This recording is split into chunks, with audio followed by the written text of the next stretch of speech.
اللہ وکفا وسلام علی عبادہ الذین اصطفیٰ اما بعد۔ ناظرین و سامعین، آج ہمارا المیہ یہ ہے کہ ہم دنیا کو پیش نظر رکھتے ہیں اللہ رب العزت کے مقابلے میں، رسول اللہ صلی اللہ علیہ وسلم کے منشا کے مقابلے میں، جبکہ ہونا یہ چاہیے بحیثیت مسلمان کے میں اور آپ اللہ اس کے رسول کے منشا کو دیکھیں۔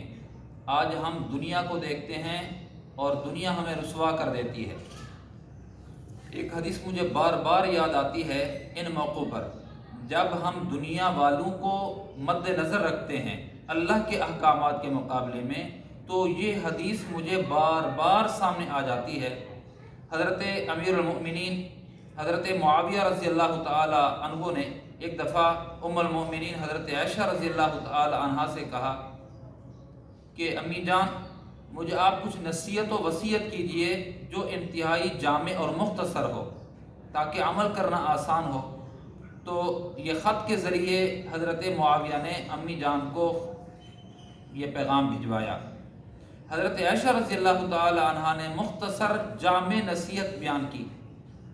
سلام کے بعد خیر و عافیت پوچھنے کے بعد فرمایا، میں نے رسول اللہ صلی اللہ علیہ وسلم سے سنا ہے کہ جو آدمی اللہ رب العزت کو پیش نظر رکھتا ہے اور لوگوں کے خفا ہونے کی اللہ کے معاملے میں پرواہ نہیں کرتا، تو اللہ رب العزت اس کو لوگوں سے بے پرواہ کر دیتے ہیں اور اللہ رب العزت اس کے معین و مددگار بن جاتے ہیں۔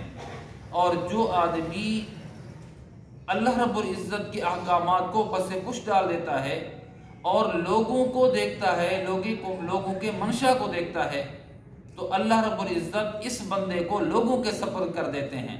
وقتی طور پر تو لوگ ساتھ ہوتے ہیں، کہتے ہیں بہت اچھا، ہمارا لحاظ رکھا، ہمارا خیال رکھا، برادری بھی یہی کہتی ہے، شاباش دیتی ہے۔ یقین جانیے تجرباتی طور پر اور مشاہداتی طور پر عرض کر رہا ہوں کہ کچھ عرصے کے بعد، بلکہ اسی موقع پر ہی وہ برادری اس کی غیبت شروع کر دیتی ہے، اس کا گلہ شروع کر دیتی ہے۔ کیوں نہ میں اور آپ دنیا کی پرواہ نہ کریں اللہ کے مقابلے میں اور اللہ کے معاملے میں، تو اللہ رب العزت جب ہمارے معین و مددگار ہو جائیں گے میرے عزیزو، تو پھر یقین جانیے یہی لوگ جو ابھی فوری طور پر ایکشن رد عمل ظاہر کر رہے ہوں گے، ایک وقت بہت جلدی آئے گا، وہ لوگ کہیں گے کہ یار بات تو اس کی سچی ہے کہ واقعی اس نے یہ عمل اللہ اس کے رسول کے احکامات کے مطابق کیا ہے۔ تو اس کی وجہ یہی ہوتی ہے کہ اللہ رب العزت لوگوں کے دلوں کے اندر اس بندے کی وقت و اہمیت پیدا کر دیتے ہیں، محبت ڈال دیتے ہیں۔ دوستو، اللہ رب العزت کی ہی ہاتھ کے اندر ہے، قدرت والے ہاتھوں کے اندر ہے لوگوں کے قلوب۔ تو ہم اللہ کو پیش نظر رکھیں، اللہ کے محبوب کے احکامات کو پیش نظر رکھیں، پھر دیکھیے لوگوں کی پرواہ چھوڑ دیجئے، یہی لوگ آپ کے گن گائیں گے، اور اگر نہ بھی گائیں ہمیں لوگوں کے سے کیا لینا دینا، ہم نے تو اللہ رب العزت کو ہی پیش نظر رکھنا ہے۔ اس کے ساتھ ہمارا معاملہ دنیا کے اندر بھی ہے اور آخرت کے اندر بھی ہے۔ رسول اللہ صلی اللہ علیہ وسلم کو پیش نظر رکھنا ہے، جس کے بغیر ہمارا دنیا کے اندر بھی کوئی آسرا سہارا نہیں ہے اور آخرت میں بھی حضور پاک صلی اللہ علیہ وسلم کے بغیر کوئی چارہ کار نہیں ہے۔